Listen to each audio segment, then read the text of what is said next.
This is downtown Ketchikan. Now the buildings you're going to see here off to your left and your right are over 120 years old. Now also throughout downtown here, during the height of the mining, logging, commercial fishing, and our pulp mill, there were over 30 bars in operation downtown, right here, over 30 of them. Yeah, now the townsfolk here got pretty fed up with that. They couldn't come downtown here day or night without getting caught up into some kind of bar brawl that spilled out into the streets. Yeah, so they complained to the mayor. So is what the mayor did is he signed into law here that we cannot have any more bars than churches. Yeah, so now all of a sudden these bar owners are about to lose their establishments. So is what happened is the bar owners became ordained ministers. That is a true story. In fact, some of the bars would have a special room with a pulpit and Bibles. Okay. Talk about worshiping the spirits. Where there's a will, there's a way.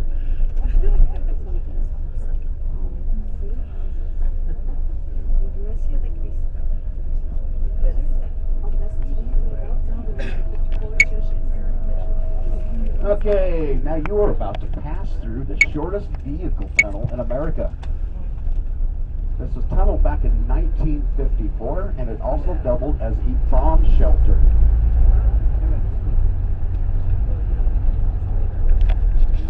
There used to be doors on each end of this.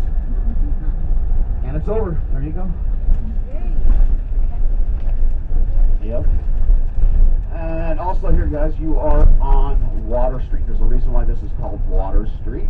This street is built on top of pilings, including these businesses here off to your right. The ocean is right underneath us, and you'll see evidence of that right here on your right. There's an opening right here.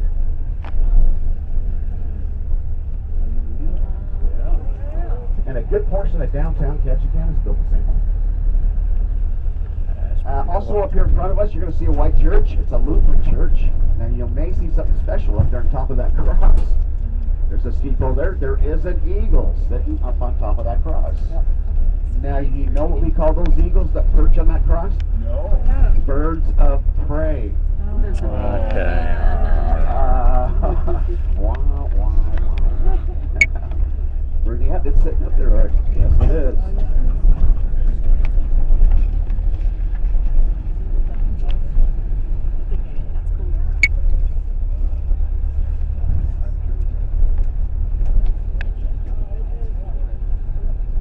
Now that's probably going to be a female. That's how you can tell between the two. They're prettier, that's true. Well, they actually look the same. But biggest one generally is going to be the female. She's always going to be the biggest. And she's also going to be the most aggressive. She does most of the hunting.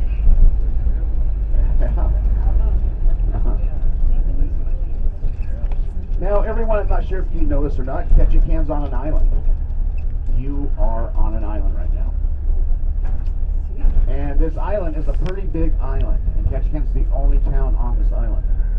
This island is America's 11th largest island. It is 1,150 square miles. Pretty big. And this island does have a name. It's called Revillagigedo. And it's named after a Spanish explorer that passed through here in the 1700s. Also, Ketchikan has a meaning. It is a Tlingit native word, and it means thundering wings of an eagle. Also, the population of Ketchikan is just a little over 14,000. We are the 5th largest town in Alaska. Now, in the city limits, it's 8,200 year-round residents. But outside the city limits, there's several thousand. Yeah, this is what a traffic jam looks like here on the island.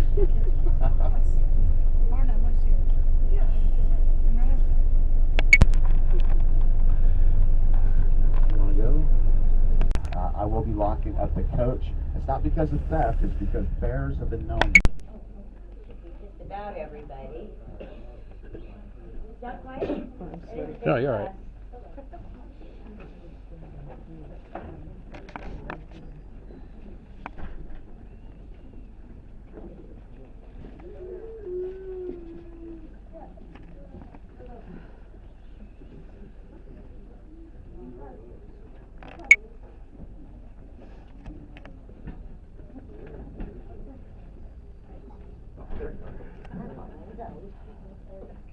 Okay, everybody. I'd like to introduce you to Twyla. Twyla, this is everybody. Good morning, everybody. As Todd said, my name is Twyla, and I'd like to welcome you to Ketchikan, also welcome you to Eagle Point. Ketchikan is known as the first city, but is also known as the salmon capital of the world. We do have 5 species of salmon here. We have the king, which is everybody's favorite, chum, sockeye, pinks, and okay. Sometimes you say, but that's all right. It works. They go by several different names. People call the king the silver, so the white fish. So we also have 3 different tribes of natives in this area. They are the Tlingits, the Haidas, and the Tsimshian. Eskimos, Aleuts, and Athabascans all live further north. Totem poles were used as a means of communication amongst the tribes.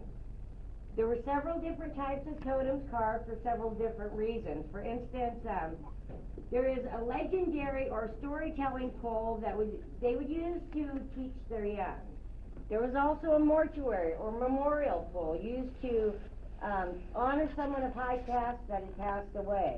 So if you see a totem that has a hole carved out of the back of it, that hole was used to hold the cremated remains of that person of high caste. The genealogy or identification totem pole was carved and placed facing and near and facing the water.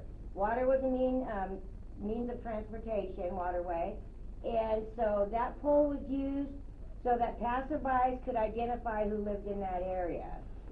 There's a potlatch pole. If you do see a pole bearing rings, that pole is a wealth pole. So the more rings you see on that pole, the richer that tribe is. Okay, totem poles were painted using a salmon egg oil base, and then the colors were added by using a graphite or charcoal to create black, iron oxide, iron ore to create red, a reddish brown, and also bluish green. And then they could add berries or wild plants to those to enhance the color. This is a sample of a western red cedar totem. Totem poles are carved out of western red cedar because they are self-preserving. It's a self-preserving wood. It is a straight-grained wood, and it's easy to carve. Okay. Animals indigenous to this area are the Sitka black-tailed deer, which is what you see here. Over here in this corner, you'll see a black bear. Black bear is the only bear we have on this island. This fella here is still a cub. He's about 3 years old. Black bears are mainly a docile bear. However, if provoked or threatened, they will attack you. So admire them from afar. This guy over here is a timber wolf. We do have lots of timber wolf on our island. Also indigenous to this area, but not on this island, is the wolverine, one of the most fierce animals that we have. He will take down a bear. His claws are long and razor sharp. He gets on the back, and that's it. This is a porcupine. Porcupine has a sharp quill. A lot of the people that even still today do jewelry will use the porcupine quills in their jewelry. Kind of hollow, and they'll run a needle through there, so porcupine quills are used. The porcupine is not found here, per se, on this island, but is in the mainland. I don't really have a whole lot more for you folks. If you have any questions, feel free to ask. If not, we do have restrooms available for your convenience. Please use them if you need to before you leave on tour. However, you will find them throughout your tour. Okay? That was all. That's all I got for you. If you have anything for me, feel free. Thank you. Oh, excuse me. I'm sorry. I didn't mention this. I did not. This is a piece of baleen. This baleen can be found in the jaws or along the mouth area of the humpback whale. Okay, there'll be several hundred rows, and it's used as a filter for their food. Okay, and the baleen is soft when wet. So. That is a vertebrae. Very good. Vertebrae. Yep. Same humpback whale. Okay? Yeah. This little. The ducks over there.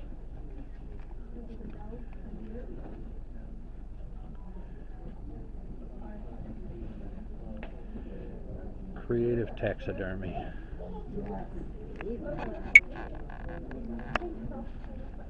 Out back, you're liable to see some eagles in the back of the building. Hence the name Eagle Point. I think probably back there. You have, really? It's spelled this way? Rain. Yeah. Pretty cool. By a lot. Oh, that's one we saw before. Yeah, same one.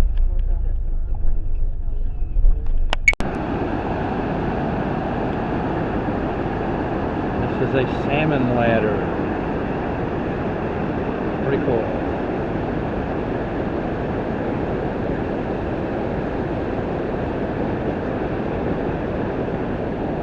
So this boardwalk used to be a secret path down to Creek Street, which was the brothel.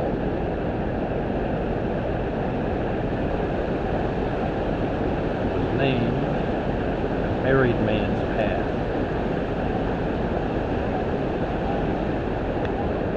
So this is pretty cool.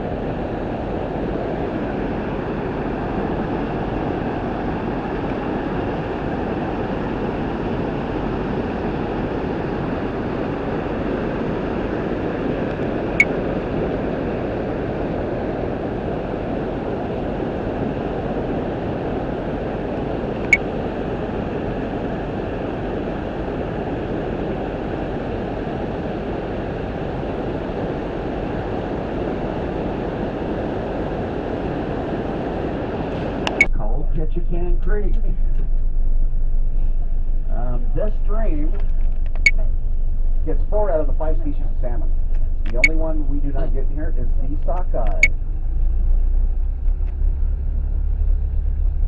Now, the bears will come down here. Now, the best time to come here to see the salmon in this stream is around the end of May all the way through about mid-September. And there's going to be salmon from shore to shore. You can practically walk across this stream without getting your feet wet. There are so many of them in here. And the bears will come down here and feed off these salmon in here. But in this area, generally, only at nighttime. It's too noisy, too many people during the day. And they are coming right through these neighborhoods. And on their way, they're getting into our garbage cans. We do have a few garbage bears here in this area. And for some reason, they really like diapers. That's a hungry bear. Now you may have noticed that there are bear straps. See right here on the farm, right? Yeah. There's not one on that one. Now, if a bear came along and tipped that garbage can over and spread garbage all over the street, the city police can come there and give them a ticket for that. It's considered littering. They do not have a bear strap on there. So they can get a ticket for that. Oh, I got a skateboard park. Check that out. That's different. Now, as you come along here, right here on the left, you can see one of our ball fields for our kids. This is where our kids play soccer, baseball. Our high school kids used to play tackle football here. Take a look up there, everyone. That is gravel. No way. Yes. Our kids here are tough. Now, Ketchikan's electricity here is all hydroelectric. There's a small plant right here in front of us. And right here on the right is City Park. Now, this is where us locals like to go to get into the shade when it gets really hot in here. 70, 75 degrees. Yeah. Now, we are going to be able to jump out here real quick so we can get some great pictures. There is a water fountain right off to our right there. Now, during the 4th of July here at this park, the hatchery will come in. You can see these little ponds here. Ketchikan Creek actually fills these ponds. And the hatchery will come in here and fill these ponds up with small king salmon, about that big. And we will have a king salmon derby for our kids on the 4th of July here.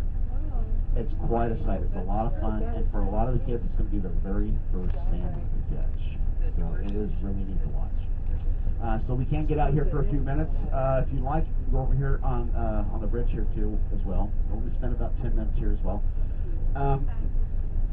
Now, as the salmon come up here, now they don't have far to go. Once you get past that waterfall and that salmon ladder, this is the end of the line right here for them. They don't have far to go. Now, once they do come in here, now all species of salmon will die after they spawn. That's just their life cycle, 4 to 6 years. Now, as the female, she'll use her back fin and she'll make a nest, actually. And you can hear her do it. It's quite a sight.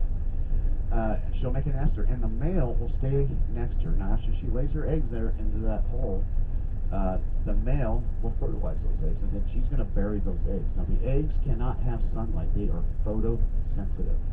Cannot have sunlight. It has to be dark.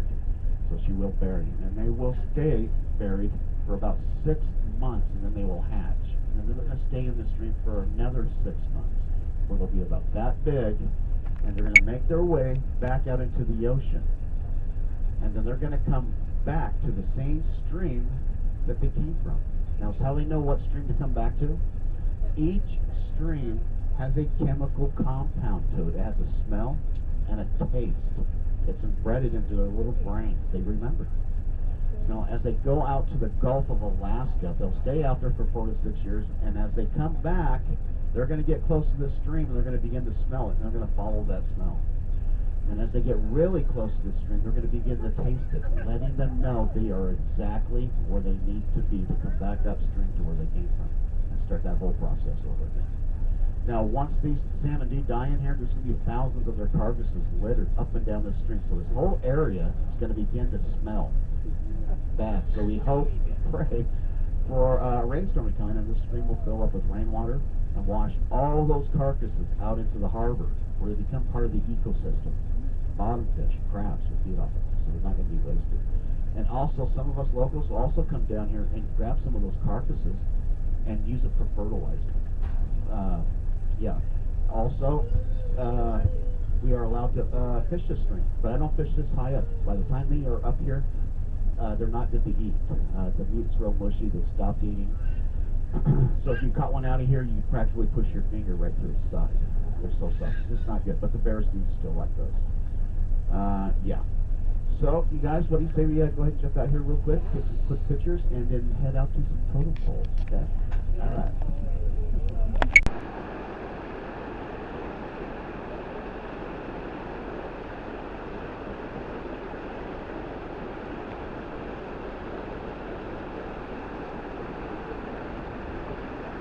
So this is where the salmon come to die.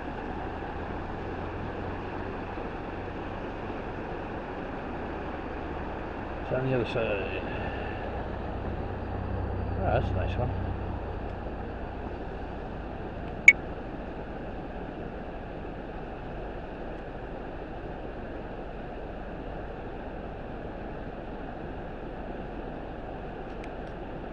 You have probably seen homes built on the hillside. You're seeing some right here off to your right.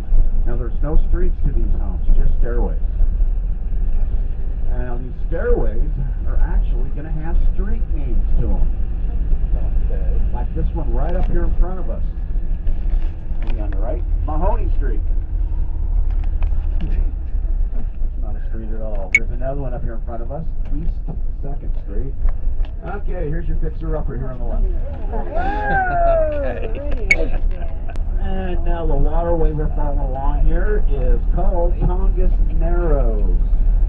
It's approximately 300 feet deep right out here. And across Tongass Narrows is another small island you see right there up to your right. That's called Pennock Island. Pennock Island, there's about 65 year-round residents that live there. Now, just like this island, there are no bridges. So they have to have a boat to get back and forth to Ketchikan. Now, there are no roads over there.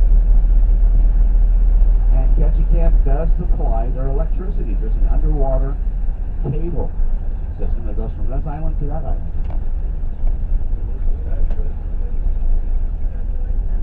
That's in the, just north of town, north of Ketchikan.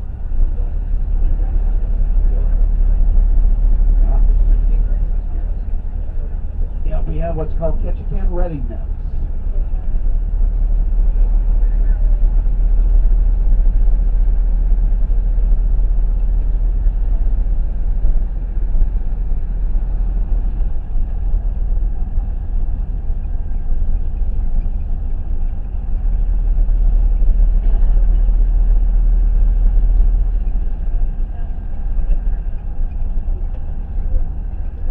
Now, there is a resident over there on Pennock Island. He is 74 years old. And he swims from that island to this island. Yeah. The water temperature out here, and it will not change throughout the year, is 54 degrees. And from all I understand, he used to be a Navy SEAL. Well, actually, not used to. He's still a SEAL. Once a SEAL, always a SEAL. Does he wear a dry suit or a wetsuit? Now he does wear a wetsuit. He didn't used to in his younger days. He's actually gotten in trouble by the Coast Guard because he's kind of hard to see in the water, especially if it's choppy out there.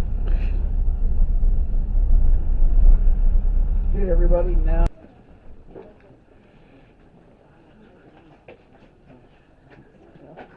Yeah, it's big. Yeah, that it is. Absolutely, just come down a little bit more so we can see if we can fit everybody in here.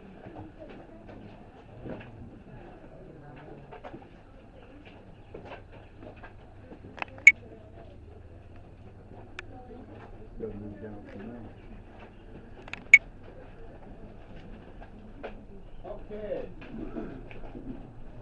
Now, once again, this is the Chief Evetts Memorial Pole. Chief Evetts was chief of the Tongass tribes here in the 1800s. This one you're going to find is unique compared to the ones you're going to see here in the park.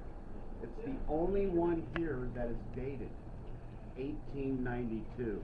It's the only original here in the park. Now this one used to be standing up over there on the other side of the Lincoln pole. Now it finally succumbed to the elements. They had to take it down before it fell over. It rotted down on the bottom. Now they will replicate this and put it back up into the park. Now after they've done that, the village will come together and carry this back out into the forest to where it came from, so it can become back part of the forest again. It's called laying to rest. So whenever you see a totem pole laying like this, that's what it's called. Now if you notice, it's not touching the ground. Traditionally, you don't want them touching the ground. So they'll put blocks underneath these. And then they'll take it back under the forest. Now if you look at this one's been carved out like a canoe. There are two separate logs under here. Those logs are called sacrificial logs. Those logs will go into the hole, and then this will get raised up against those logs. That way, this would last a lot longer versus if it was stuck directly in the ground. It wouldn't rot as fast. Now, if you look all the way up here on top of this one, that's going to be a bear right there. Watch out. Now, below that bear is another bear, which represents Chief Evetts' mother. She was of the bear clan. The dark figure is a mud shark. Below the mud shark is a wolf holding Chief Evetts' shield, and all the way down here at the bottom is another bear. These were the clan crests that Chief Evetts was chief of while he was chief of the Tongass. Now, do you see something that's kind of interesting on this totem pole? Upside down. This upside down person, that's right. There's kind of a neat little story here. Have you heard of William H. Seward? Yeah. Yeah. For those of you who haven't, Secretary of State under President Lincoln. He was instrumental in buying Alaska from the Russians. Now, Seward came up here in 1865 for the finalization, for the transfer of Alaska. Now, when he came up here, he met with Chief Evetts. Chief Evetts saw Seward as somebody very important. kind of like himself, like another chief. So what Chief Evans did is he threw Seward a potlatch. Potlatch is kind of like our potluck, but more traditional, more serious. Now, during this potlatch for Seward, the village came together and gave him all kinds of gifts. Now, if something like this ever happens to you, traditionally, and it's a very serious tradition of giving, you're supposed to give something back. Unfortunately for Seward, he didn't know about this tradition.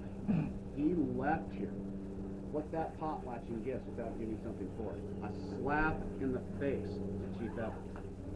So what Chief Evans did is he gave Seward 3 years to send something for it, but nothing ever came.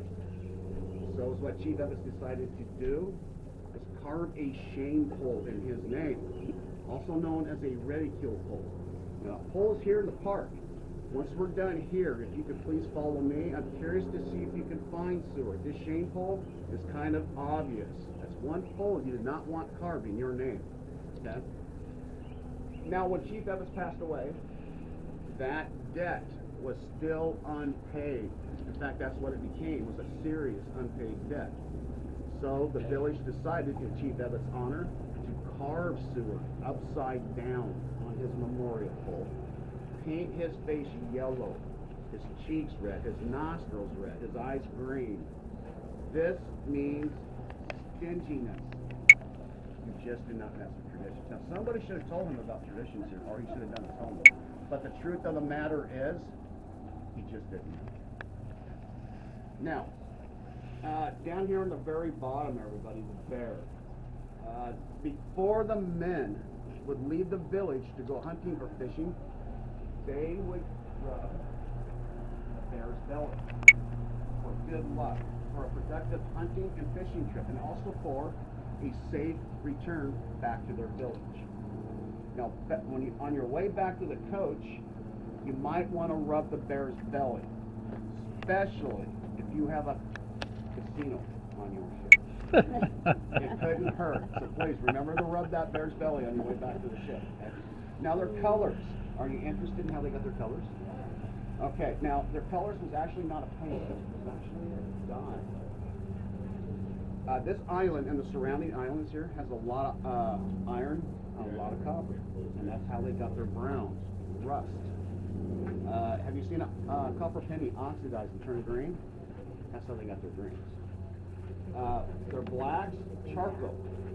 Their whites, crushed seashells into a fine powder, and they'd use salmon oil to bind all that together. Yellow was something that they'd have to use sparingly because they can only get that in trade. Sulfur. And red. Now, ladies, this is going to be interesting to you because this was your job in the village. Your job was to chew up raw salmon eggs. Yes, and spit them into a bowl. Now, the reason why you got that job is because you had a heavier enzyme in your saliva than the men did. It acted as a better binding agent. At least that's what you were told. Yeah. Now, I haven't seen anybody in there chewing on raw salmon eggs, so I think they go to the hardware store now. But traditionally, it's going to be a dye, and it would soak into the wood, the cedar, red cedar in fact, about a quarter of an inch. And it would last for years. It would have to be years before they ever have to touch it up again. And only the most important part of the totem would actually be painted. There are three main colors: red, white, and black. Those are the three colors that were made readily available. So, Chief Evans Memorial Pole. What do you think, guys? Cool. Now, if you could please follow me, let's go see if you can find Seward. This shame pole. Okay. Now, there's nobody up here on the top of the park, so we're going to kind of go up to the right here and go right to the top. Yeah.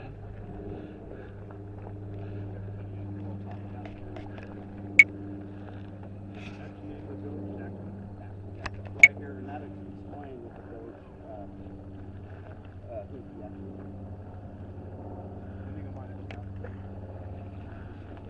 It's an empty totem pole except for that.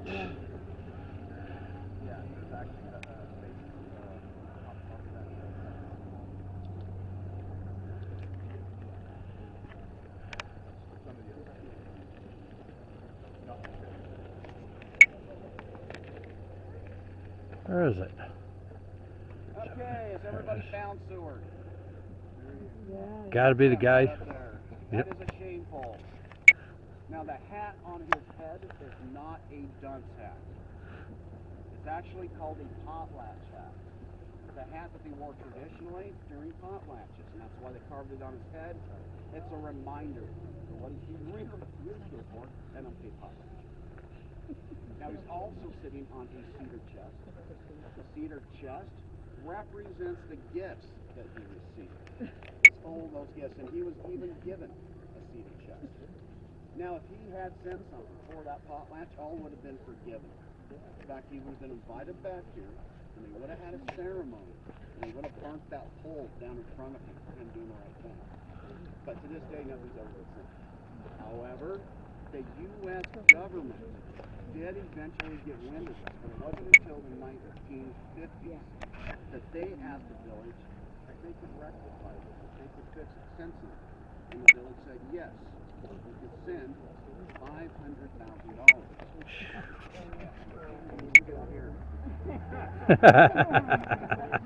Now, I believe that something was actually sent today.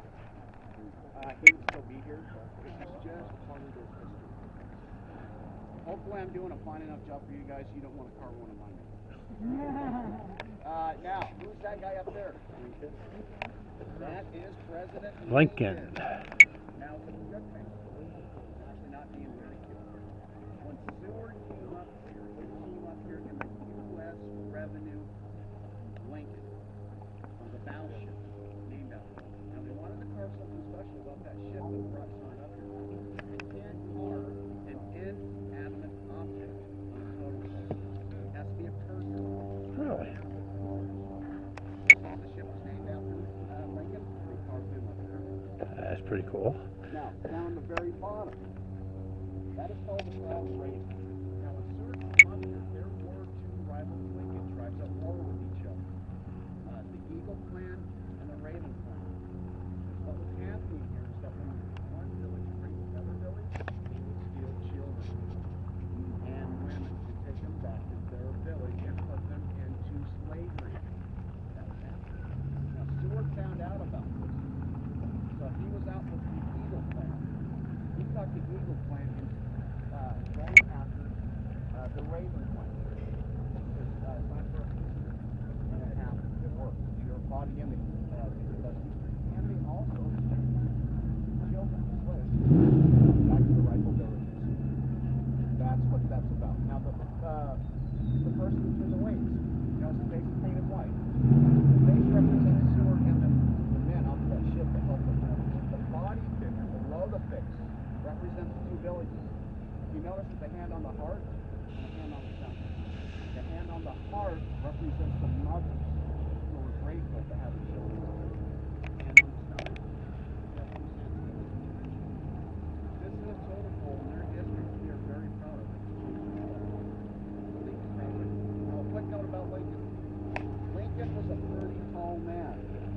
Lincoln was right around 6 feet 7 inches tall.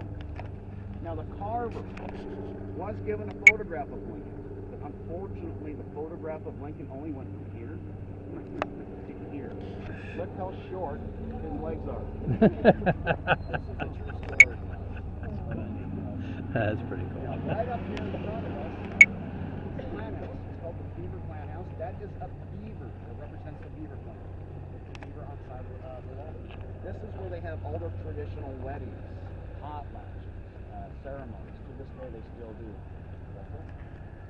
What do you think? That's pretty neat. Yeah. Now, there is a small rainforest trail here. Okay? It goes right there. That's that shaman's pole right there. We are on top. That's a weasel on the bottom. If you notice the human head above the weasel's head, that represents the shaman. Now, the trail goes right off to the right of it. It goes up from here, and it will take you right up to the man house. And then from there, you guys can kind of work your way down. Right here is the village store. This is where you're going to find bottles of water, sodas, also authenticated crafts.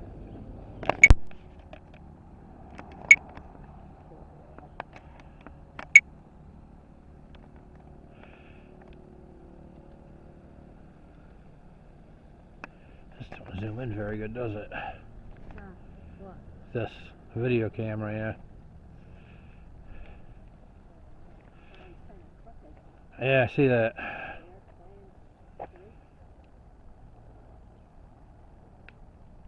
You get it from the side. Yeah, sign's tilted, but that's fine.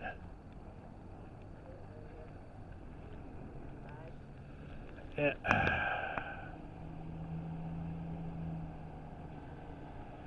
That's quite.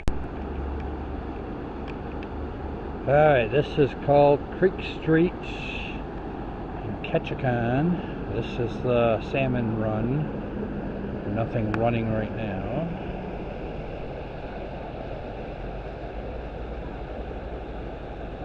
But even has a sign letting the salmon know they're going the right way.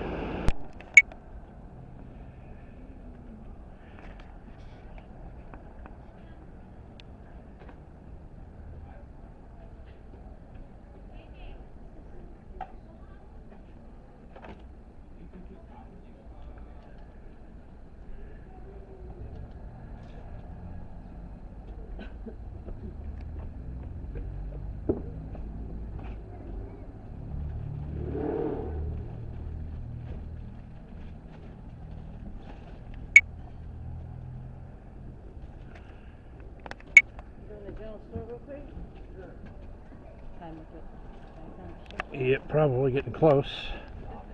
So get the whole thing here.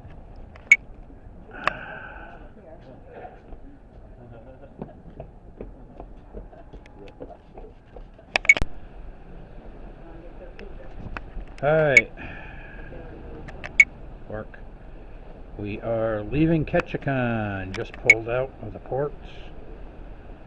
And we are headed for Vancouver, British Columbia, and then back to Seattle to fly home. So this is all the outskirts of Ketchikan.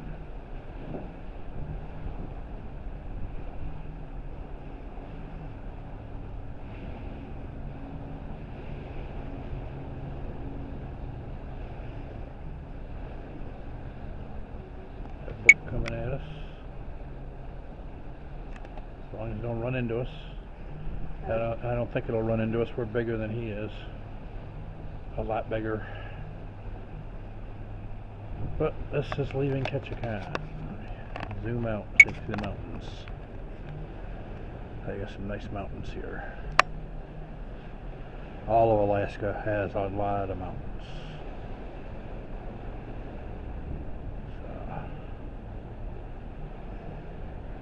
Not bad.